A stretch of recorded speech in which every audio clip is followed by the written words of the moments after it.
the best professionals in sales adopt this 3R philosophy, or actually the principles of 3R. And what I've tried to teach my entire career and adhere to myself is that it's the relationships and the results that equal the revenue. And think about it as an equation. If you're trying to drive revenue, the way to do it in a very meaningful, relevant, and sustainable way is focus and obsess on connecting with people at the relationship level. And then we're not just talking about friends. Relationships in business would mean mutual trust, respect, rapport, and then there's got to be some kind of value. Focus on the results of what you're selling to your customer more than you focus on the revenue that you're going to get out of the deal. And if you do that, you'll be plenty successful.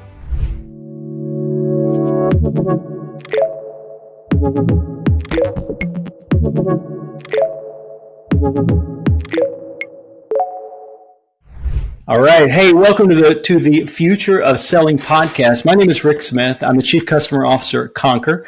Concur is a sales communications platform, and we live natively right inside of Salesforce. We work with some of the largest enterprise companies in the world, and I've been around sales for a long time as a CEO, Chief Operating Officer, Chief Revenue Officer, and now again, Chief Customer Officer here at Concur. So anyway, enough about me though. I want to talk about my guest today.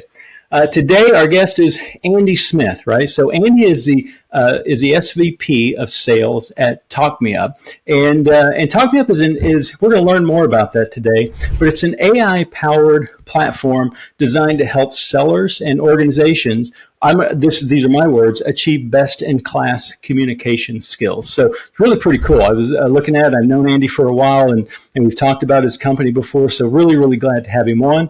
Andy's been in sales, in marketing, and leadership for over 25 years now, and has worked in like startups where he and I worked together a few years ago. It was a kind of a small startup, but also with companies as large as Fortune 50 and everything in between. So anyway, Andy, thank you. Thanks for being here. Welcome.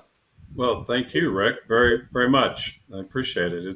It's cool to talk about the future of selling with a couple of people that have the history that with a great deal of just decades of history behind us, we should be able to talk about the future. Those lessons learned the hard way, I think, from my perspective. Some Agreed. Not. But I'm really honored that you asked me to be here. Thanks very much. And you did a great job describing TalkMeUp. I was hoping this is recorded so we could use that as maybe our new tagline.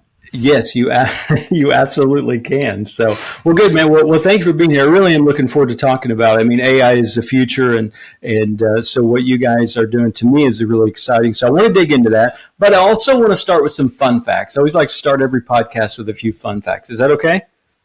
Okay, you promised they'll be fun, yeah. They'll be pretty fun. So let me give them to you real quick. So recently, you hosted a webinar that I was looking at. I haven't listened to the whole thing yet, right? On the 4 dialogue protocols of civility in discourse. That's a mouthful right there. So and also pretty impressive. I think you had a guy from. Where was your guest from? Dr. Ron Placone is a professor at Carnegie Mellon University. Nice. And his doctoral thesis was on civility in discourse. Okay. Awesome. All right. So hopefully, I would imagine probably some of our conversation will cover some of that today. So that's fun fact number 1. Fun fact number 2 is because I know you, I know that your kind of passion hobby outside of sales and outside of family is really serving as a broadcaster for Argyle High School. And you've been doing that for a number of years, and I know you cover all the sports, right? Everything they're doing. That's a fun fact to me. Yeah, Argyle is a really fast-growing school northwest of Dallas. It's not normal in that they're just very successful, and so a lot of reasons for that. But so we started on a streaming broadcast about 12 years ago. Yeah, and you name it: football, volleyball, basketball, softball, soccer, baseball, and I think I may have missed one. In fact, we did the 5A state semifinals in volleyball last night. Right. Okay, cool. Yeah, you're great at that. I've listened to it before, and I know that's something you love. So I think that's a fun fact for people to know about you. You're also an advisor on for One Heart, and I think you're still doing that, as far as I know, which is a nonprofit that works with incarcerated kids, incarcerated youth, to help them reintegrate into and really just have a successful life once they're out of the juvenile justice system. So that's one thing I'd say about you is because I know you, you're very mission minded, very, hey, I want to make a difference in the world around me type of person, and I've always valued that. I appreciate that. Yeah, well, thank you. Yeah. Some days are better than others, but that's what I'm striving for. In fact, The One Heart is a movie that's coming out. It's based on a true story. Oh wow. A football team of incarcerated youths that compete Yeah. against another school, and it's like the whole script was flipped, and they supported these incarcerated youths during this game, and it's just a really heartwarming story, and it was based on the movie actually coming out has launched this movement. But of course, the movement is more important than the movie. Sure. And the movement Sure. is to prevent recidivism, and Okay. it's depending on what you read, but it's above 75% Wow. for male youths that come out and try to get to become productive members. And so we want to prevent that as best we can and help That's them get a fast start. that's awesome. So thanks for what's the name of the movie? Just if you know The it. One Heart movie. That's The where the One name Heart of movie. the One Heart movie. Okay, great. We'll check that out then. That's Major awesome. motion picture. Awesome. And if you're really insightful, here's a very insignificant but fun fact. Look for the slightly pudgy prison guard in the background that's pretending to run across the field in one of the scenes. Do I know him? Yeah. Yeah. Okay. All right. Good deal. I will definitely do that. So thank you for that. And last fun fact, and it's truly just a fun fact. I don't know why you and I think this is funny, but we always have. Your last name is Smith. My last name is Smith, and your wife's name is Gina, and my wife's name is Regina. And for whatever reason, we've just always thought that was funny. So I can't tell you why, but we've talked about it often, and it's I kind mean, of. on the funny scale, it's probably in the middle, but I think it's funny. Sure. I do too. We've always had a good time with it. So anyway, a few fun facts to get us warmed up and get us started. So, but let's jump into it. Hey, do me a favor. So, share a bit about your journey in sales and sales leadership, and kind of what about that journey led you to focusing on communication and as being kind of this cornerstone of sales success. Thank you. When we look at our journey, I don't know that we always intended it to take the path that it has, but when you look back on it, you go, oh, okay, now I get why that Right. happened. And so I came out of Baylor University. I went to work for Xerox because that's where you go if you want to be in sales at the time. Yeah. Right. And boy, it's like, getting a master's in street selling, Right. how that all works. And so I left there. I went to Exxon and actually was asked to take over a training program to train junior military officers to get them onboarded into a sales career. And so that's how I found this path that I'm still on. Right. And since then, I've spent the past 25 years consulting and training leaders in the sales profession and the B2B profession for companies like MasterCard or Honeywell or Microsoft and Dell. And I'm so grateful that I've been able to learn from them. But as I think about the journey, the driving principle of all of that has been what I learned long ago from a really wise man named Randall Murphy, was that the best professionals in sales adopt this 3R philosophy, or actually the principles of 3R. And it's not a complicated model, so I could remember it and also just live by it. But he always said, and what I've tried to teach my entire career and adhere to myself, is that it's the relationships and the results that equal the revenue. And think about it as an equation. If you're trying to drive revenue, the way to do it in a very meaningful, relevant, and sustainable way is focus and obsess on connecting with people at the relationship level. And then we're not just talking about friends. Relationships in business would mean mutual trust, respect, rapport, and then there's got to be some kind of value. Have that, and then focus on the results. I get asked from time, because I've been invited to be on boards of professional sales schools, colleges, and sometimes I'll get asked, like, what's the one tip you'd give? Yeah. And it's been pretty much the same, and it's focus on the results of what you're selling to your customer more than you focus on the revenue that you're going to get out of the deal. Yeah. And if you do that, you'll be plenty successful. Yeah. So the formula for you then would be kind of relationship plus results equals revenue, right? Revenue, right? And I know that some listening and watching might go, well, okay. But Yeah. if you think about it, from a customer's point of view, a buyer's point of view, how long would it take for them to figure out what's motivating you in the conversation? Yeah. It doesn't take very long to see that this salesperson is motivated by the revenue. It's just this focus that I've learned and tried to advocate, since I've been in sales leadership, is what makes it moves it away from this transactional, right? What do I need to do to get this deal conversation into more of this, to me, a more meaningful, how do I serve and help others? Yeah. And at the same time, because we're not in nonprofit, right? We're required, how do we achieve our revenue as well? And so as I think about it, Rick, I look back over the career of the deals that I've done on this journey. I don't remember the terms of the deals that I've done, but I do remember the people and the relationships and the outcomes. Yeah. And I think that's to me why professional selling is maybe the most satisfying, gratifying career, because if you like solving problems and helping others, this is a great way to do it. And you get compensated along the way. Gotcha.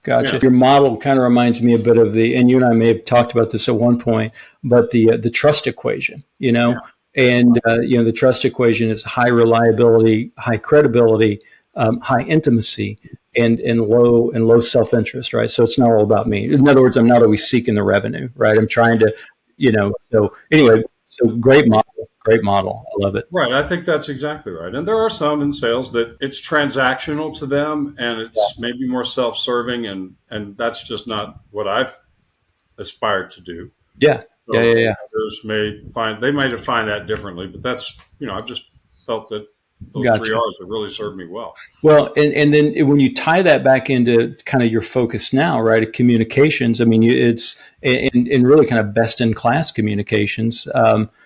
The relationship is driven through communication. The results have to be driven through communication as well, right? Otherwise, how do you demonstrate that return on investment? So that makes perfect sense. So how has the experience that at Talk Me Up, how's that shaped your perspective on communication, right? And those 3 R's and also sales process itself, because I know you've just got a huge background in sales process and what that means as well. So the sales process, to me, the best sales process, this is not probably an epiphany to anybody, is that is grounded in the buying process. And as sales professionals, we aspire to be an important and meaningful part of our customers' buying process. I suppose if somebody called and wanted to place an order, we'd all take it. Right. Let's be real. On the other hand, it's not like that. And we'd like to at least do some of our best work and have some input and influence and healthy persuasion over the way buying decisions are made. Yeah. Buyers today, though, have, because of maybe their experiences with salespeople that didn't communicate very well, they have consistently said that they would prefer not to really engage with a salesperson until they absolutely have to. And even then, if they don't need to, I mean, I know at Conquer have some stats around that as well, but they don't really, and I think it's up to us to change the conversation with customers.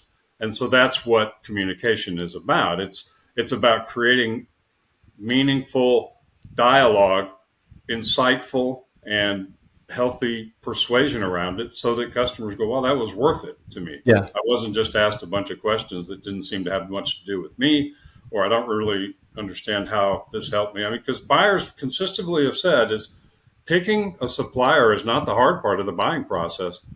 Deciding on how to decide is the hard part. Okay. They have not seen us engage in those kind of conversations. We haven't earned the right. And when we are there, maybe we aren't communicating as effectively as we can. Right. Take all of that aside, Rick, we have fewer and fewer opportunities in the sales process to actually have conversations like this. Yeah. Why do you think that is? Well, I think that buyers just haven't found a lot of value in the conversations they have had. Okay. So they're trying to minimize the touch points and do a lot of it on their own, only come to the salesperson when it says, here's what we want. Do you have it? Yeah. there's just not a lot of Yeah. chance for So, dialogue. so because there's less conversation opportunities now, that just puts more weight and importance on each interaction, right? Each time you get to talk to them, and then especially then going back to your because you're right, sales process sometimes can be. I mean, you always want to have a process. You always want to have a default approach, right? But it can also, I can't be just 100%. It's this or nothing at all, right? So I hear you saying that you got to take your sales process and you have to dovetail that into the buyer's process, right? Otherwise, you're kind of creating a bad experience for them. And now the buyer's process is to do more research ahead of time as well. Well, So, yeah, and research from lots of folks, yeah, Deloitte and Harvard Business Review and others have said that, and Gallup, and I could cite many others, but in general, if I were to summarize those, that buyers today are about 70-75% through making a decision before they feel like they should talk to a salesperson. wow, And 75%, that's a shame because they don't always get to that point with the best input. right? They haven't seen sales professionals. In fact, a study just came out from sales enablement tool. I don't remember which one. Uh, I could go find it, but it's similar to what you guys are doing. Is that Yeah, 92% of buyers say that salespeople struggle with creating an engaged conversation. They yeah, struggle with creating engagement. yeah, Virtually, it's different. This is different than maybe what has been in the past. At least it yeah, felt different a couple of years ago. It's kind of the norm yeah, now. But even still, they just don't feel like that salespeople are as effective on engaging them in the conversations that yeah, feel relevant and yeah, insightful and yeah. beyond maybe just a checklist of questions type thing. Right. So a couple of variables coming in here at the same time. Then one, I as a buyer, I've got the opportunity, I've got the ability, right, to go out and do more research before I never need to talk to a salesperson, right? And then you've Right. also got the virtual impact, especially over the last 4 or 5 years. How has selling changed because of the virtual, and how has communication changed because of the virtual impact we have? Yeah. Well, at least three ways, maybe Okay. more, as Okay. as I can start with three, and then I'll probably come up with a few more. But I Okay. know that just thinking about how it has, because I get asked this all the time. So I'm selling virtually now. In fact, salespeople love it because we can get to more people. Buyers find it very efficient when they do have to talk to salespeople. Yep. It's maybe we've lost a little of the effectiveness, but I think the number one thing that has changed is that all of our collective attention spans are shortened. Prospects they're just much more distracted in virtual meetings. The things that we do as sales professionals to create greater engagement require a higher level communication skills, like storytelling, like Right. really insightful questions, other interactive things that we can do that Yeah. don't feel contrived, Yeah. but are a really important way to keep people engaged.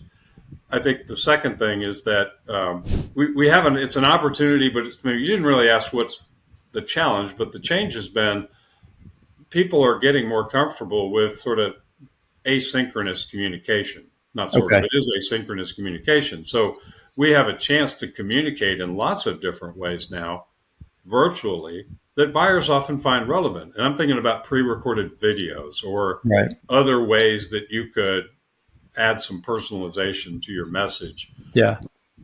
That said, if you're going to do that, it's like leaving a voicemail. Yeah. That's so old school these Right. days. Yeah. Yeah.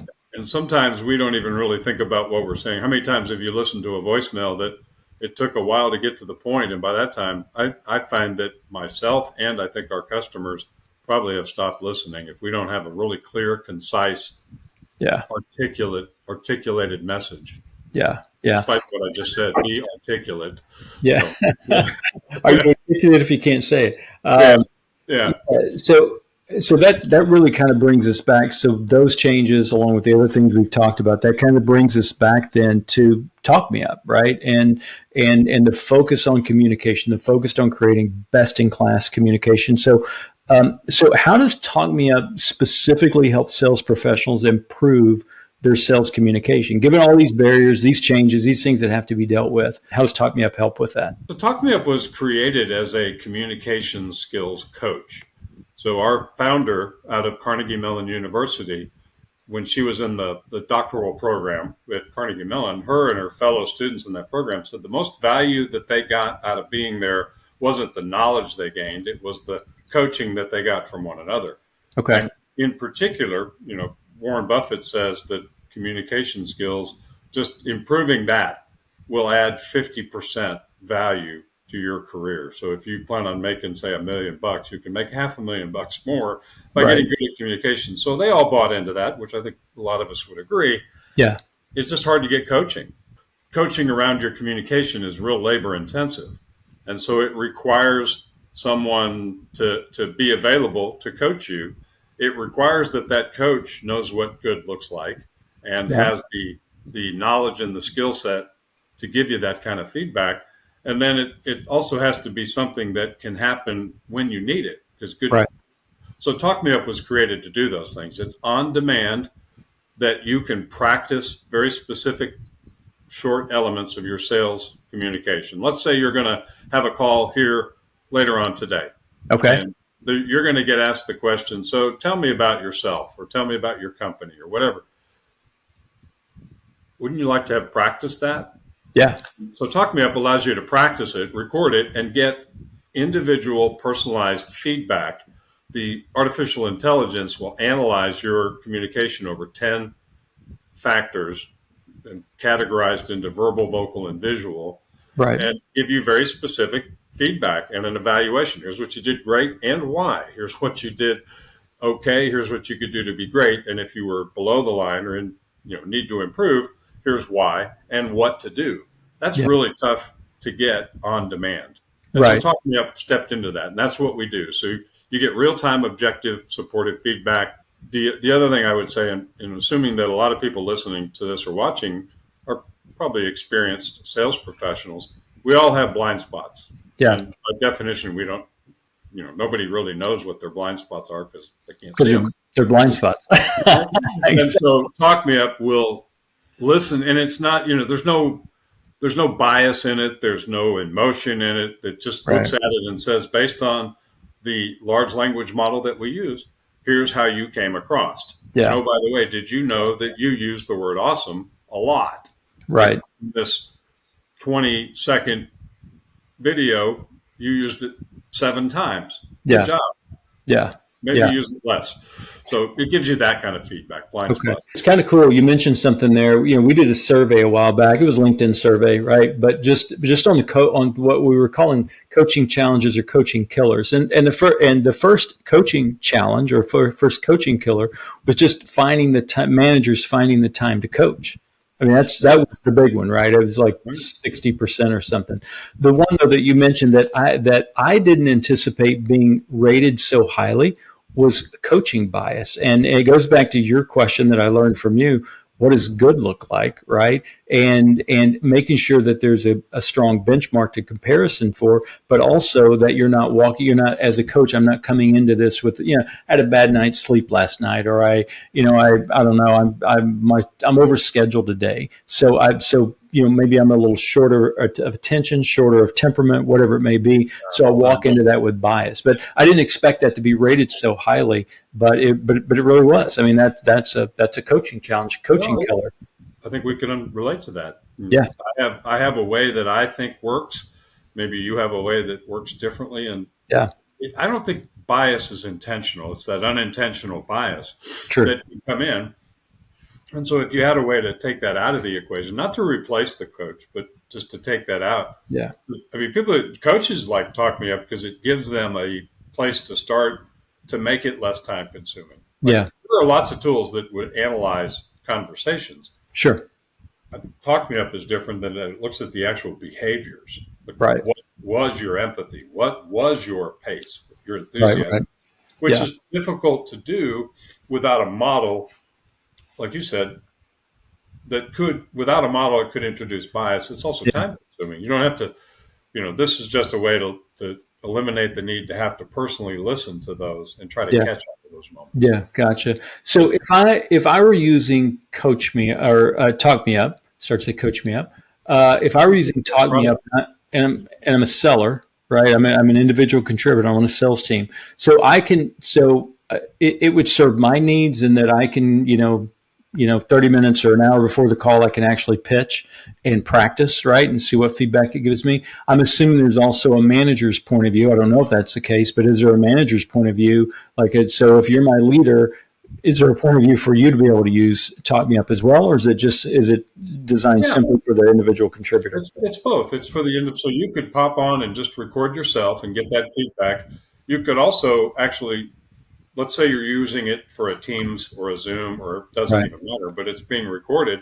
Yeah. You could have the AI analyze that actual conversation with all the right permissions. So Yeah. Yeah. Yeah. Yeah. not practice. That's like game film for sales professionals. And all of that is also available to the manager to Okay. view and Yeah. to cite and sort into specific things that they're Right. looking for. Right. Yeah. That's incredible. Yeah. What do you think are some of the common communication pitfalls that salespeople face, and then that they kind of fall into, and then how does Talk Me Up help them with those things? Yeah. Because we study this communication, we've got all of this data that would say, and it's anonymized, but data that would say, what are the top 3 areas that need the most improvement? Okay. So if we're gonna, I could just base this question, the answer to that question, on the data that's come out of the thousands and thousands of conversations we've analyzed. So the first is not enough empathy. It's almost a universal thing. And empathy would be described as the ability to put the other person into the picture, to communicate a keen understanding and interest in what's important to the other person. Okay. Empathy is Number one. that's huge. And so there's just been that's been a pitfall, not enough empathy, because we love the words I and me and us, and we don't really often talk about them and you. And we like to tell a story, and sometimes this will sound familiar to you based on our background. We make ourselves the hero of the story, when really the hero of the conversation in sales is the customer. Yeah, they want you to be the guide. Yeah. Right? Yeah. So that lack of empathy. The second thing that we see is missed chance to display confidence or legitimacy. Buyers will engage with you. They're not looking for arrogance. They're not looking for, some other form of confidence, but they feel comfortable and they want to trust you because they feel like you got it. Right. There's this Right.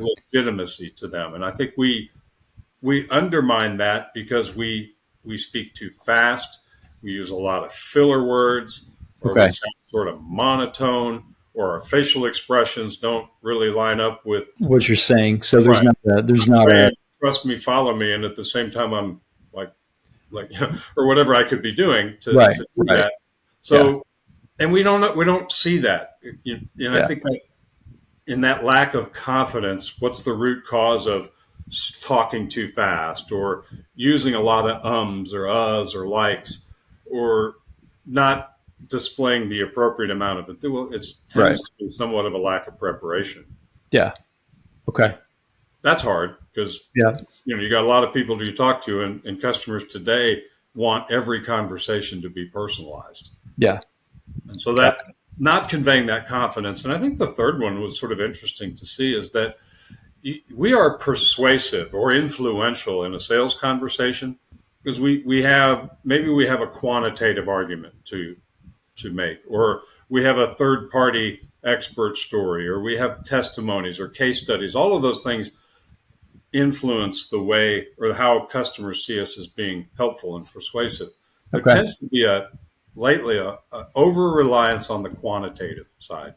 So just citing stats and numbers that sometimes just seem out of context. 4 out of 5 doctors say that we use numbers too much. Well, okay. Yeah. So what does that mean? Yeah. I'll repeat the 3 back to you, right? Not enough empathy. Got it, right? That makes perfect sense. Missed chances to display confidence and legitimacy. And you kind of described that as like an incongruence between what I'm saying and what I'm doing. At least that was part of it. Yep. And then over-reliance on the quantitative. So now think about Talk Me Up. is it's going to give me feedback on those, I guess, right? And tell me, because really in communication, I'm assuming what you're trying to do is trying to get me to one, communicate clearly. You use, don't use too many words, don't use too few words, but also put me in an emotional state where we're connecting with one another, where we're creating kind of this integrated experience. And I've been thinking a lot lately about positive feedback loops and negative feedback loops. Positive leads to positive. It just gets this momentum going. So I'm assuming that's what it's doing. So how does Talk Me Up is help me with these challenges? Yeah, great question. So thanks for asking, because that's what Talk Me Up looks at. It looks at and analyzes the degree of empathy in the conversation. So Okay. it looks at the phrases that you've said, the tone of voice that you used, the Right. stories that you might have told, and it actually analyzes that against the model with over 90 million conversations that are in this large language model. That's the power of AI, is it can just do Yeah. this. It compares what you said to that, and it gives you a score. It said you were a 70 on empathy here, and here's Yeah. why you were a 70. If you wanted to be a 90, here's what you could do differently. Very prescriptive than Very things that I can do. prescriptive, yeah, which is Yeah. is That's really helpful. And that scoring also helps. But and the same thing on, like, the lack of confidence is a reflection. How does it manifest itself in a conversation like this? yeah. You speak too fast. So we look at the pace. So we'll tell you, you spoke at this many words per minute. Yeah. The research says that if you want to be effective, you've got to be in this band. And it'll Yeah. tell you at what points in the conversation. Same thing with filler words. It'll actually count the number of times you said or like. Yeah. Having a couple of 20-year-old plus daughters, that's a fun one sometimes. And my 34-year-old son, he really likes the I bet. Well, good luck with that, by the Yeah, way. yeah. But we don't intentionally start to do that. So we look Right. for, if you saw that number, that would be insightful in itself. And then it would Yeah. say, instead of that, pause, or think about transition words you could use that would Hmm. replace those filler words. Your enthusiasm. Yeah. Sometimes we just aren't feeling it, or Yeah. we come across as, and Talk Me Up is going to tell you, and I think you'd want to know this. At any moment in the conversation, is my enthusiasm low? Is it neutral, or is it high? Sure. We're Yeah. not suggesting that you should always be high. That would be, if I was pegged at a level 10, you would have stopped this Yeah. conversation, maybe just be exhausting. Yeah. So you want to know how you manage that piece of it. Are you able to take action? I'm assuming you are able to take actual recordings with a prospect and put them back into, and then have it analyzed and. Yeah, in real time. In real time. Okay. Cool. And Cool. your practice too. And that quantitative piece has to do with your persuasion. This goes, you ready? I bet you weren't expecting me to bring up Aristotle in this I was conversation. not. It's You were true. not. True. That's a good point. But please have at it. He's the father, like the great, great times 20 grandfather of persuasion. And Okay. and it's true today. You're persuasive because of the way you communicate Yeah. and so it's based on the stories that you tell, the logic of your argument, the Legos that Yeah. he talks about. And that's done through statistics or citing numbers, but it's also done through stories, third party references, Yeah. studies, things that just add logic to your argument. Right. And what we've noticed is that people are doing better salespeople in general are doing better at being persuasive and supporting their discussion with numbers, but they're not always, they need to come up with different strategies. Right. Okay. Don't let go with that to get a better grip on everything, but Yeah. just think about different ways to tell your story. Yeah. Besides, we have a study that says if you do this, you'll get 30% better. Look Right. for Right. more. So use the data, use the quantitative, but there's also there's also a number of other factors that come into that, like your energy and your influence and all the other things. So interesting, and even the stories I tell. That's interesting that it would be able to look at the stories I tell and know whether I connected with those or not. So The best sales professionals would know what resonates with the audience, yeah, the other person. And so knowing that maybe it's not numbers and a story, or it's yeah, really a scientific discussion, and so they need statistical validity, but they also need to know the efficacy of it and Yeah. what was the sample size. There's lots of examples like that. Yeah. And the knowledge that you need to have to do that with tools like yours it's all there. You just have to be able to turn it into something that's Right. compelling, right? And Right. relevant to the others. Do you have any like specific success stories that you can tell that you can share, even if you can't say the name of the client, it's fine, but if you can, that's awesome too. But just like a specific success story where either a client or someone was struggling and through the use of your platform improved their outcomes. Yeah. So it was a software provider selling a SaaS or a subscription, and it was so they were struggling with renewals. Okay. So people would get an initial term, and so their renewal rates were in the 80 to 85%, which they felt like was low for their benchmark. Yep. One of the reasons for that is that they felt like the conversations that they had to lead up to the renewal, like what's the case for the renewal. So setting aside what they couldn't control, I'm talking about the customer success team or the sales team that was responsible for that. They felt like the conversation that they had to discuss the renewal had some room for improvement. And in particular, they had all the data that you could imagine. A lot of SaaS companies are just drowning in data. What Yeah. they had a difficulty was taking all of that and conveying it in a conversation that engaged. And so they felt like that was the cause, one of the primary causes of this. Right. So they brought in Talk Me Up to assess those conversations, build a model for what good looks like. In other words, saying those that converted above that rate, this was their profile. They had this much empathy, this much enthusiasm, this degree of positive sentiment, and so on.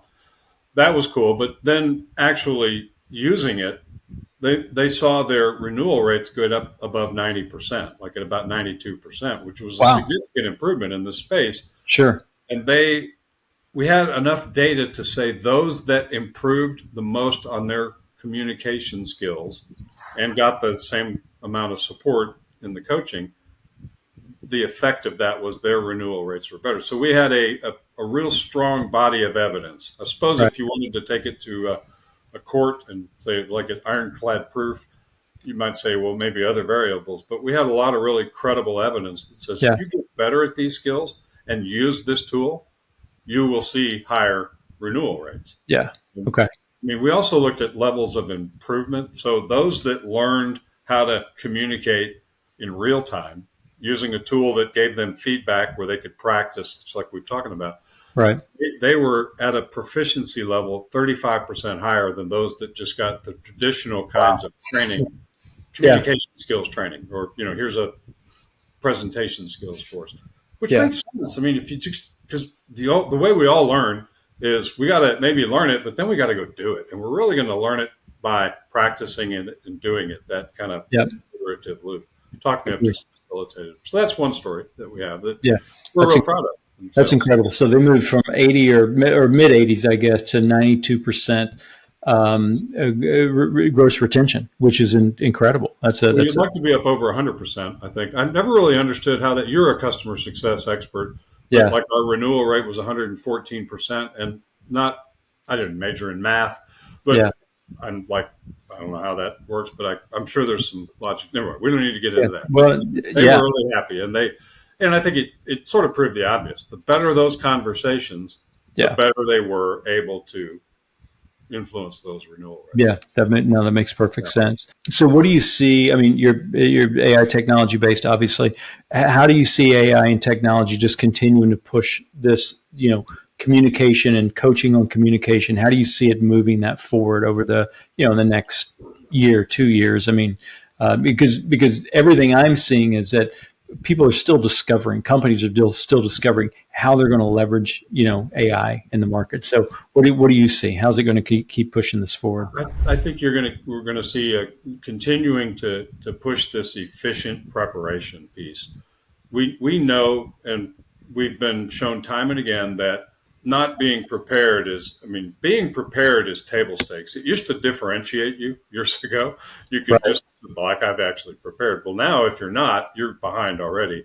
the challenge, like just like managers had said to you and to me around coaching, why don't you coach more? Well, it's time consuming. Right. Preparation is time consuming, and there's not a lot of value placed on it internally, Yeah. unfortunately. And if you do, like, what's efficient? Right. Yeah. So I think AI is going to be able to very efficiently prepare us to be personal and, Okay. in ways. I think predictive coaching. It's not so much like, so I'd like to have the ability to say, kind of do some what if scenario Hmm. and scenario based simulation. So we're in this opportunity and we're going to have this opportunity planning or discussion session, and there's different ways that we could go. What if we did this? What if Yeah. we did that? What if we did this and our competitors do that? Yeah. I think AI is going to help us to do that. I mean, it's already doing it in other types of Yeah. business. So, So kind of create that predictive outcome, and right, really, you combine that with what you guys are doing now. That allows me to practice those different outcomes as well, which is right. really. So if our strategy is going to be let's really promote our differentiators Yeah. on service. Well, Yeah. everybody says they offer great service. So how do we justify it? So you maybe to kind of role play that or scenario base that. I think the third thing, the one I get really excited about is context based guidance. And that has to do with learning and coaching. AI should be able to tell us that here's the context of this conversation or Right. this situation. And because of that, here's the best approach you should take next. Yeah. Okay. And so to Got be it. able to recognize that context. And so with that, you could create personalized learning Hmm. paths that not only are based on success, but they're personalized. They're relevant to me. You learn differently than maybe I do, Okay. right? Or someone else. And so AI should be able to do that and adapt it. Now, there's already happening in some ways. I just think it's going to get even more precise over Right. time. Got And it. such that the learning that I take in my learning path or my training plan anymore, it's got to be highly relevant and immediately applicable. That's true. I Because gotta, it's like we just don't have the patience for anything else now. I know, and I don't know if that's good or not, but it's real. Like It is what it is. Yeah. I've been dabbling in golf for 45 years. I still make five on every hole, but I feel like at least I'm consistent. So I need, like, if I'm going to go get better at it, it's not like I don't need to learn about the theory of something. I need something I can go do right away. Yeah. Yeah. Right, it's going Gotcha. to help me, and so I think AI can do that as well. So thinking about communication, thinking about improving and kind of getting to that best in class communication, because that helps me do everything else, right? The relationship piece, right? The communicate the results piece, and all the things we're trying to do in sales. Mm-hmm. So, are there specific exercises or habits other than using Talk Me Up that salespeople can adopt to become better communicators? What do you think? I mean, if somebody's I out there think so. listening, they're going, I can't get Talk Me Up just yet, but what can they do? Yeah, it's a great question because Talk Me Up is a way to maybe make it easier to do some of these things. Yeah. But I think the first thing is just make practice a priority. Make it a part of your daily routine, even if it's just for a few minutes. Okay. In our profession in selling, every day's game day for us. That's cool. That's fun. We don't often set aside a little time to practice, but it's got to be very intentional. It can't be, I just want to get better today. Right. Pick a specific area that you want to get better and practice it. Just whether it's on your own. In the old days, we used to speak to a mirror, which is kind of weird, probably still is. Or find a way, or find somebody to say, "Hey, can I run this idea by you? I think Yeah. here's some questions I want to ask." Make Yeah. practice a priority. That's number one. I Okay. think the other thing for sales is because every day is game day, it doesn't mean we shouldn't learn. I mean, if you looked at any profession, and so having been a broadcaster, I love game film. We don't have game film in sales, so well, we didn't used to, but maybe Yeah. now we We do do. now. Yeah. But Yeah. I think you should sort of think of learning as something that happens while you perform. Yeah. So if there's an area you need to get better at, learn to get better at it by doing it. So Right. learn to improve through your performance. Okay. And then the final is don't practice the easy scenarios. Find yourself trying some increasingly challenging scenarios. Try different things, and it's okay to not be okay. But the way you get really good, if you were trying to get really good, and I'm sorry, another sports analogy at golf. Oh, good. I could get really good at playing maybe the putt course that's nearby, Yeah. and I got to get good at those skills. But if I wanted to master them, I'd probably go putt at Augusta National. It's going to be different, but a little Right. harder.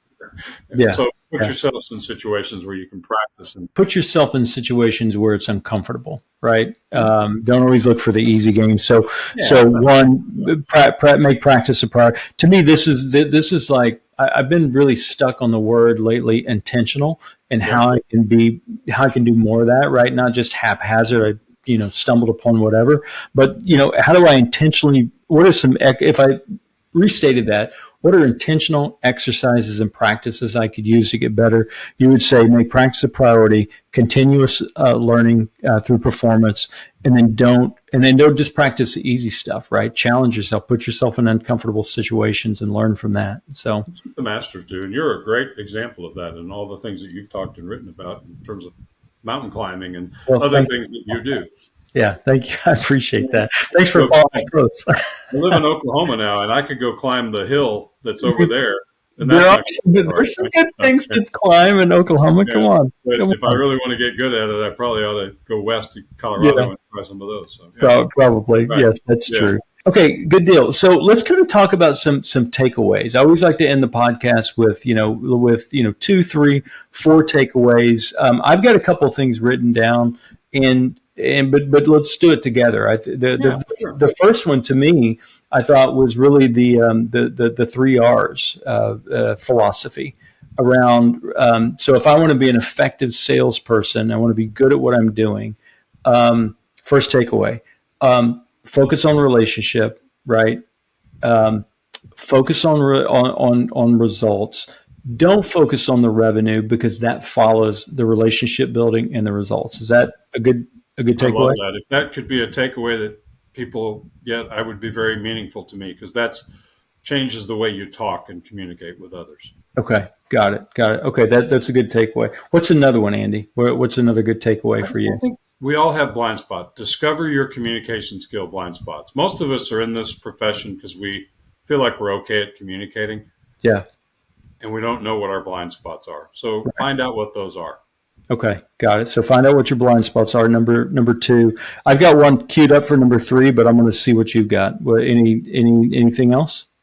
I would, because every conversation has a heightened sense of importance because they're fewer, and we have, I think, elevate your emotional, your EQ, and I define that by your insight and your empathy.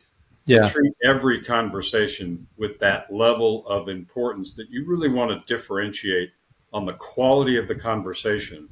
Yeah. You do that, you'll have greater insight and show more empathy. Yeah. I love that one. And I'm going to take your third one and roll it into the one I was highlighting because I think this really gives the one I was going to highlight some like a focus, right? So make practicing empathy a priority, right? Continuous learning through performance regarding your empathy and how you're connecting with people, and then again your third piece on habits and exercise. Just don't practice the easy stuff. So maybe using those 3 to really lean in on the empathy piece of the conversation, because that's really part of the magic fuel that creates that best in class communication is what I'd say. Let technology help you with that. And objectively assess how you're doing. Absolutely. Okay. So that's awesome. So, man, Andy, it's been a great conversation today. Just good to connect with you again. It's been a while, but really love what you guys are doing at Talk Me Up. It's very interesting. Anybody listening to the podcast and interested, man, they should reach out to you on LinkedIn or talkmeup.com. I believe that's, is it talkmeup.com or .io? .co. Talkmeup.co. Okay. Good deal. Well, my pleasure, Rick. Thanks very much. I love what you guys are doing. Thanks for doing this podcast. And we need to talk more about the future of selling for sure.